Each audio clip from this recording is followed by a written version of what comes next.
¿Has notado que tu niño tiene dificultad para relacionarse con niños de su edad? ¿Mueve mucho las manos o tiene dificultad para hacer contacto visual? Puede ser autismo. Por eso, el periódico El Día te trae hoy una interesante entrevista con la doctora Evelyn Lora, pediatra neuróloga y expresidenta de la Sociedad Dominicana de Neurocirugía, que aclarará cualquier tipo de duda que podamos tener con relación a este tema. ¿Qué tal, amigos del periódico El Día? Gracias por continuar en sintonía con nosotros. El día de hoy tenemos a la doctora Evelyn Lora, que es pediatra neuróloga, fue presidenta de la Sociedad Dominicana de Neurocirugía y el día de hoy estará conversando con nosotros sobre el síndrome de espectro autista. Doctora, ¿cómo está? Muy bien, gracias y muchísimas gracias por la invitación. Qué bueno, doctora. Este tema genera mucha inquietud entre los que somos padres. ¿Cómo identificar que el niño tiene alguno de estos síntomas? Se dice que ahora con los tiempos que tuvimos de pandemia encerrado, pues muchos padres se dieron cuenta de que los niños tenían X o Y situación y por eso ha habido un aumento en el diagnóstico. Sí, el trastorno del espectro autista es una condición que inicia en la edad pediátrica. Ya normalmente al año de edad ya nosotros podemos estar viendo algunos síntomas. La verdad es que con el hecho de la pandemia, al estar encerrados por mucho tiempo, los niños con una exposición prolongada al uso de la pantalla, ya sea en computadora o en la televisión, eso favoreció a que los niños experimentaran mayor sintomatología y también el mismo hecho de que los papás ya estaban en la casa, estaban viendo a los niños y entonces se empezaron a dar cuenta de que los niños tenían algunas conductas un poco preocupantes. Dentro de los síntomas que caracterizan al síndrome del espectro autista o al trastorno del espectro autista es que el niño le cuesta el contacto visual. O sea, al niño le cuesta mirar a uno a los ojos. Te ve que uno trata de hacer ese contacto visual y el niño puede ser que te mire, pero inmediatamente esquiva la mirada. También otro de los síntomas importantes es que el niño le cuesta responder por su nombre. A veces los papás piensan que es que el niño no oye, o que no le está prestando atención, o que está distraído. Usted lo llama por su nombre repetidamente y el niño no responde. Pero usted le dice, toma, y el niño voltea. Y entonces, esas cosas son dos síntomas muy importantes que los papás deben empezar a tratar de buscar en sus hijos para tratar de identificar si hay alguna condición que pudiera estar relacionada con el trastorno del espectro autista. También el mismo hecho de la socialización, porque esta patología es un trastorno neurobiológico. En realidad no hay un laboratorio o un estudio que nosotros llamamos biomarcador que te diga si esto sale positivo, el niño tiene autismo. Pero, como por ejemplo una persona diabética, si tiene el azúcar elevada, pues sabemos que es diabético. En el autismo eso no existe hasta el momento. Nosotros hacemos el diagnóstico por el conjunto de síntomas que presenta el paciente y la frecuencia con que lo presenta. Y también que el niño presenta la sintomatología en diferentes ambientes. O sea, por ejemplo, los principales ambientes del niño son la casa y la escuela. Lamentablemente, en esta época, los niños no pudieron entrar a la escuela prácticamente por 2 años y eso también retrasó un poquito el diagnóstico, porque muchas veces en los colegios y en las escuelas los profesores se dan cuenta de algunas conductas que tienen estos niños. Muchas veces los niños que se encuentran dentro del espectro pueden ir con un desarrollo más o menos normal hasta el año y 6 meses y a esa edad empiezan a dejar de hacer cosas. A veces los padres nos dicen, el niño empezó a decir mamá, empezó a decir papá, agua, leche, me miraba y al año 6 meses, a los 2 años, empieza a tener como una regresión. Pero ya antes de eso el niño ha dado alguna sintomatología. Pero sí se ha descrito que hay algunos niños que pueden ir más o menos bien y después echar un poco para atrás. Doctora, ¿y eso podría tener algún antecedente familiar, no sé si ha quedado demostrado que, por ejemplo, entre tal raza y tal raza son más propensos si es mayor en niños que en niñas, si es más común, por ejemplo, en si la madre durante el embarazo consume alcohol, si fumaba tabaco y ese tipo de cosas. Básicamente, la relación niño-niña es la misma. O sea, es tanto en niños como en niñas, no hay una predominancia. Aunque sí se ha visto que a veces es un poquito más frecuente en varones. En relación a la raza, no hay tampoco ningún estudio que avale que en algún país o alguna raza es más frecuente. La última estadística que nosotros tenemos en cuanto a la frecuencia del trastorno del espectro autista la tenemos del CDC de Estados Unidos, que dice que 1 de cada 59 niños presenta el trastorno del espectro autista. En relación a lo que pudiera ser la causa, hay muchas condiciones que se han asociado al trastorno del espectro autista. Por ejemplo, problemas que haya tenido la madre durante el embarazo. Se ha relacionado que, por ejemplo, madres diabéticas o que tuvieron diabetes que desarrollaron durante el embarazo tienen una mayor predisposición a que esos niños puedan encontrarse dentro del espectro autista. El consumo de alcohol, el consumo de drogas durante el embarazo, eso restringe el crecimiento del bebé y también el crecimiento del cerebro. Y por ende, aparte del trastorno del espectro autista, pueden presentar alguna otra condición neurológica también. También se ha relacionado con la edad de los padres. Se dice que cuando hay una diferencia de edad entre el padre y la madre de alrededor de 15 años, por ejemplo, que el papá le lleve 15 o más años a la mamá, se ha relacionado con una mayor incidencia en esos bebés del trastorno del espectro autista. Hay síndromes genéticos que también se han asociado con el trastorno del espectro autista, como es el X frágil. También algunos genes también se están empezando a asociar al trastorno del espectro autista como una causa, pero todo esto está todavía en proceso de investigación. Sí, porque estamos hablando de una enfermedad, por decirlo así, relativamente nueva. O sea que hasta hace unos años no se tenía tanto conocimiento como lo tenemos ahora.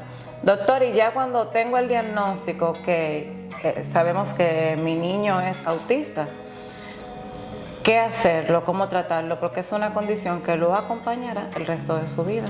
Así es.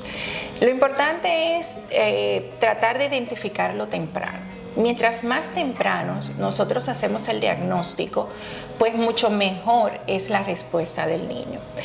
El tratamiento del trastorno del espectro autista son terapias. O sea, el niño va a ir a terapia conductual, va a ir a terapia ocupacional, si tiene problemas del aprendizaje, irá a terapia del aprendizaje, si tiene problemas del habla, tiene que ir a terapia del lenguaje.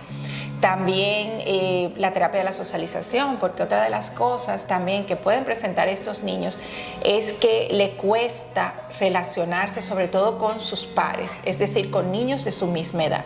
El niño se puede relacionar bien con un adulto o con un niño más pequeño, pero con sus pares le da trabajo. Entonces hay que hacer también terapia para la socialización. Obviamente también los padres deben recibir ayuda, porque tienen que aprender también a tratar a esos niños y también tener las herramientas necesarias para ellos como padres poder ayudarlos. También necesitamos que las escuelas ayuden también en este proceso. Ahora, por suerte, muchos de nuestros colegios y escuelas tienen lo que se llama la inclusión, en que reciben niños que tengan algún tipo de condición. Y están tratando de capacitar a su personal para poder trabajar con estos niños, que eso es sumamente importante. Entonces, es un trabajo en conjunto. Nosotros como neurólogos pediatras, nosotros nos encargamos de la parte de diagnóstico y si el paciente tiene alguna condición, por ejemplo, que tenga epilepsia o por ejemplo que tenga trastorno por déficit de atención asociado al trastorno del espectro autista que tengamos que medicar, pues nosotros lo hacemos.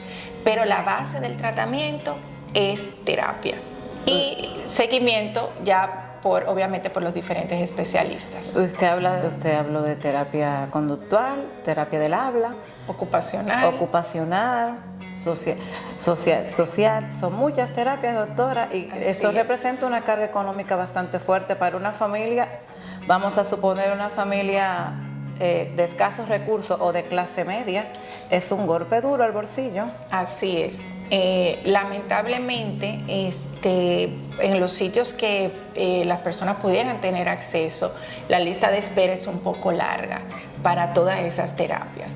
Lo ideal, como yo siempre le digo a los padres, en un mundo ideal sería que el niño entre a las 8 de la mañana a un centro, salga a las 5 de la tarde, pueda recibir sus clases, pero ahí mismo también pueda recibir sus terapias. Eso sería lo ideal. Y que el niño esté en terapia, como yo le digo, 24/7. Él va a salir de ahí, pero va a ir a su casa, y su casa se debe convertir también en un centro de terapia. Algo importante, y que no quiero que se me quede, es que lo primero que nosotros hacemos con los padres es orientarlos. Y sobre todo con el uso de las pantallas, televisión, videojuegos, uso de celulares, uso de tabletas. O sea, ¿cómo es posible que tú a un niño de 2 años le des un teléfono, o le des un teléfono inteligente, o le des una tableta? Fíjense que esos niños empiezan a buscar videos, empiezan a buscar muñequitos. Esos muñequitos, la mayoría de esos muñequitos no hablan, lo que hacen es sonidos y no tienen expresión facial. O sea, tú no sabes si está alegre, si está triste, que eso se pierde. Y eso son de las primeras cosas que yo le digo a los padres. Y aparte de eso, que lo saquen de la casa para que se junte con otros niños y comparta con otros niños, que aunque tal vez cuando ellos estén en ese momento interactuando con otros niños, tal vez ellos prefieran apartarse, pero va a llegar un momento que los otros niños lo van a ir a buscar y van a tratar de interactuar con él. Y los niños aprenden por imitación. Si nosotros lo dejamos encerrado en la casa con poco contacto, tal vez con una persona que nos ayude en la casa, que habla poco, y frente a una pantalla, pues los síntomas se van a profundizar. Entonces tenemos que tratar de estimular al niño todo el tiempo. ¿Y qué tenemos que hacer? Pues bueno, vamos a utilizar juegos educativos, vamos a eliminar las pantallas, vamos a tirarnos al piso a jugar con nuestros niños. A montar bicicleta en el parque. Exactamente, a sacarlo a hacer actividades al aire libre. Si no lo puedes poner en un deporte, pero te vas al parque y que monte patineta, que monte una bicicleta, o simplemente que corra, brinque, salte, se monte en un columpio. Pero actividades al aire libre que le favorecen bastante para lo que es su desarrollo en sentido general. Doctora, ¿qué hay de cierto de que muchos niños que tienen condición de autismo son extremadamente inteligentes? Anteriormente, en la clasificación que teníamos, había dentro de lo que eran los trastornos del neurodesarrollo, estaba el trastorno del espectro autista, el trastorno por déficit de atención, el síndrome de Asperger, también el síndrome de Rett. Pero ya en la última revisión que se hizo, que es el DSM-5, ya todo eso cae dentro de un mismo renglón, que es el trastorno del espectro autista. Okay. Anteriormente era lo que se llamaba el trastorno de Asperger, o sea, el síndrome de Asperger, que son niños autistas con un alto rendimiento, o sea, tienen un coeficiente de inteligencia superior a lo que es la media de la población general y pueden ser muy buenos en un área. Pero algo que a estos niños les cuesta es precisamente la parte de la socialización y lo que es la interacción persona a persona. Y además que estos niños son muy literales. Si tú le dices, eso es rojo, tú no le puedes decir, eso es rojo vino, eso es rojo chino, no, eso es rojo. O sea, tienes que hablar con ellos de una manera muy literal. Ellos no entienden el doble sentido.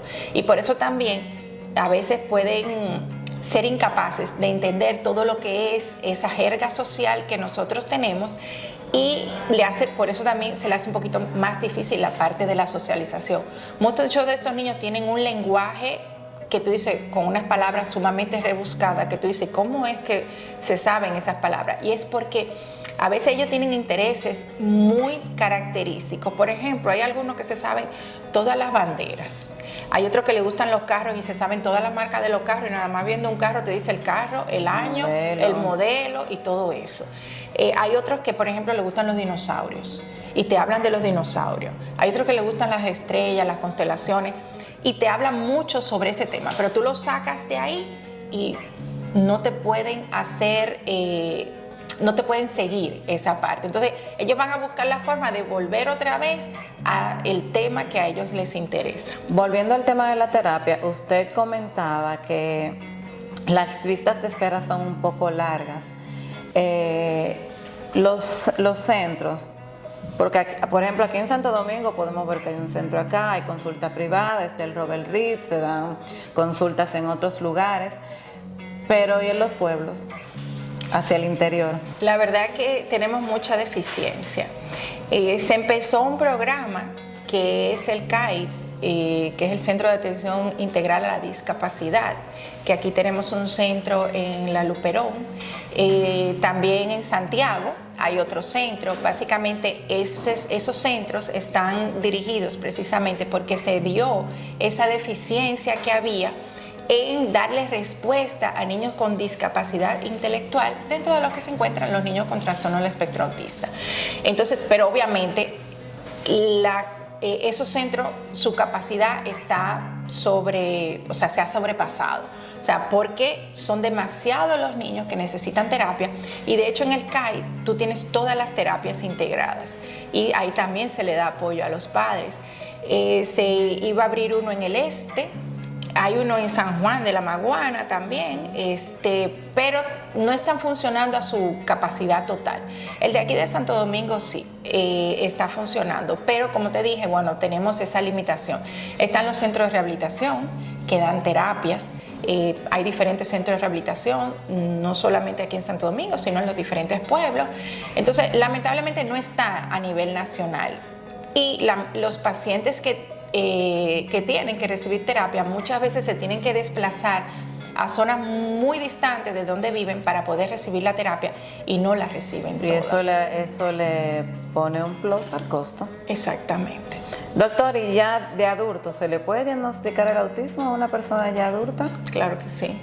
Muchas veces nosotros tenemos pacientes que cuando estamos haciendo la evaluación, muchas veces uno de los padres tiene la condición y no ha sido diagnosticado. Lo que pasa es que ha sido un autismo de lo que nosotros podemos llamar un autismo leve, que más o menos se pudo desenvolver con un coeficiente de inteligencia más o menos adecuado. Pero, por ejemplo, tú le preguntas a la mamá y la mamá te dice, bueno, pues mi esposo habla poco, mi esposo casi no se junta con amigos, no tiene muchos amigos, no le gusta salir. Y le tiene algunas conductas que son como por ejemplo repetitivas o como un poco obsesivas. A veces por ejemplo en niños uno ve que por ejemplo el niño le gusta correr de un lado al otro y te toca una pared y te toca una mesa y vuelve para atrás, o por ejemplo prenden y apagan mucho la luz o se quedan fijos mirando el abanico. En el adulto uno puede ver que por ejemplo la persona llega a su casa y tiene que, por ejemplo, por decir algo, que eso no es así, y tiene que tocar 3 veces algo para poder seguir. Si no lo hace, se devuelve y lo toca. Y tienen algunas conductas que son un poco obsesivas y particulares. A veces, por ejemplo, son muy obsesivos con el orden. Y tú lo sacas de eso y eso lo descontrola y hacen como una explosión que tú dices, pero tampoco es para tanto. Entonces, hay algunas condiciones que en la medida que la persona se fue trabajando, mejoró un poco, pero todavía le queda. Sobre todo lo que es la parte de la socialización y el hecho, por ejemplo, del contacto visual. Por ejemplo, tú y yo estamos hablando y nos estamos mirando a los ojos. Una persona que no te mira fijo a los ojos, ya siendo adulta, o sea, tú tienes que pensar que probablemente tiene alguna condición, no necesariamente autismo, pero sí alguna condición del desarrollo. Ok. Amigos, el día de hoy hemos tenido a la doctora Evelyn Lora, quien es pediatra neuróloga, fue presidenta de la Sociedad Dominicana de Neurocirugía y hemos abordado el tema del autismo de una forma magistral.